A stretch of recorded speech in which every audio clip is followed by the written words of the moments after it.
Moving forward.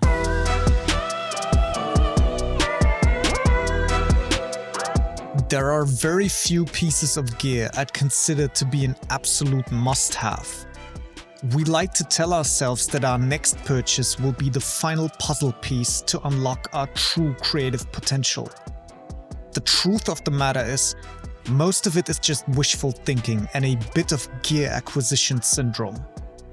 That said, every once in a while you might come across an exception. Don't believe me?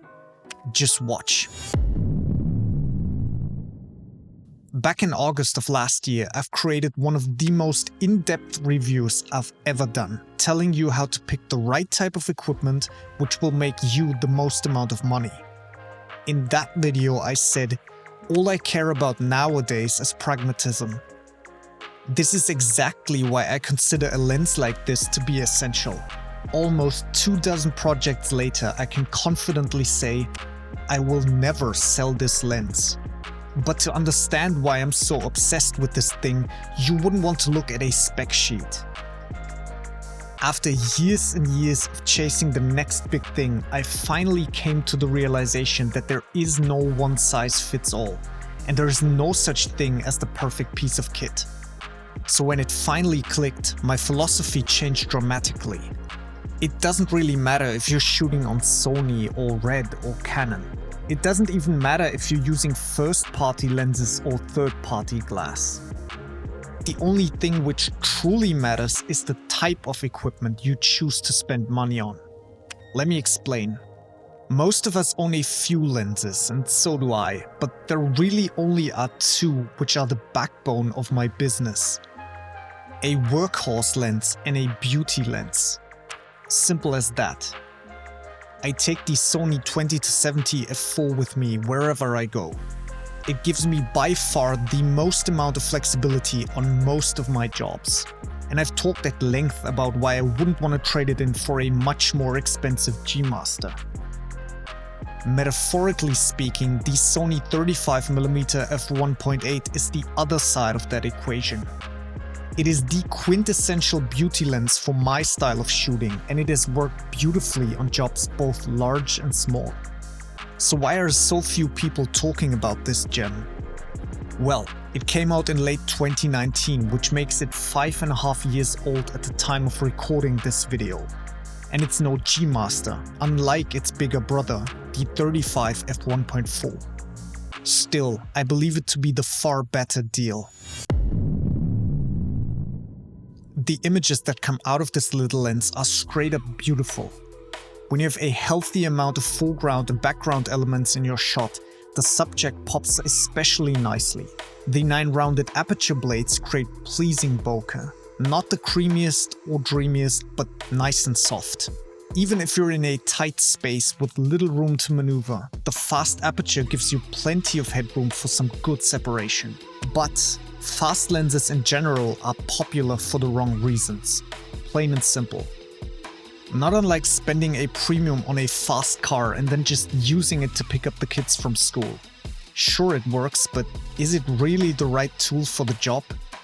Shooting something wide open should be a conscious decision, not the norm. Unintentionally blurring crucial details of a product or scene is a dead giveaway for the wrong mentality when it comes to using fast lenses. When used appropriately in the right context, the results can be stunning. There's plenty more to love. The 35 f1.8 requires less glass compared to the f1.4. This makes it slower, sure, but also smaller, lighter, and more affordable. Factors which are quite relevant for me in the way I work. I can easily use it in a professional environment or throw it on my ZV-E1 for a tiny full-frame package, perfect for traveling. I was delighted to see that the 35 f1.8 doesn't have the same terrible focus breathing issues the G-Master lens has. While you could just turn on focus breathing compensation to correct this issue, you'd have to give up some of the width of the frame, making it more like a 38mm. What about minimum focus distance then? 22 versus 27 centimeters. Yet again, the cheaper lens has the advantage. This isn't to say that Sony somehow got things wrong and screwed up their more expensive lens. The G Master is just clearly catering towards photographers, while the f1.8 works well for hybrid or video shooters. Sony claims dust and moisture resistance for this lens, and while I'd be surprised if this was anywhere close to the more expensive options, it's a nice perk, just in case of some light rain. If you're a fan of manually controlling the aperture right on your lenses, you'll be a bit disappointed since there's no dedicated aperture ring. However, the lens does have an AF/MF switch as well as a custom button on the side. You won't find Sony's latest and greatest linear XD focus modus in there, but the autofocus is surprisingly great, even outperforming some much more expensive third-party lenses I was using in speed and accuracy. Do note that it can rarely get confused if there's lots of things going on in the frame, or if you're shooting in difficult lighting conditions, like heavily backlit seats. Don't worry though, I've seen far worse, and the AF will usually catch on after a second if it misses the mark. Right then, just gotta pick up this hidden gem and I've got all I need, right? Well, it's complicated. Let's rewind a bit. The only thing which truly matters is the type of equipment you choose to spend money on. A workhorse lens and a beauty lens. This isn't the first time I'm saying this, but I invite you to critically think about the type of gear you're using.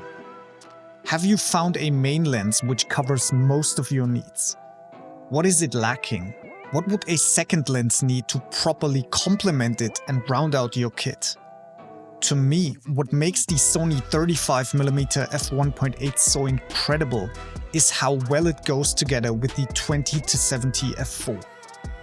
In and of itself, this 5.5-year-old piece of equipment doesn't raise the bar, but it handles anything that matters to my work with flying colors, and it perfectly goes together with the lens I use most often.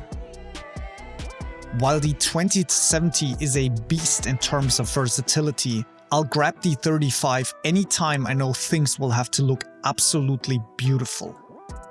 When low light becomes problematic for an f4 zoom lens, the f1.8 has got me covered.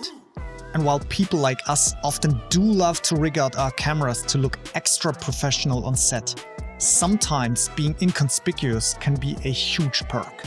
Perhaps there's something else on the horizon.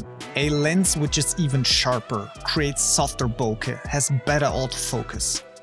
Even so, after all this time and so many different jobs and projects, I don't see why I would be upgrading anytime soon.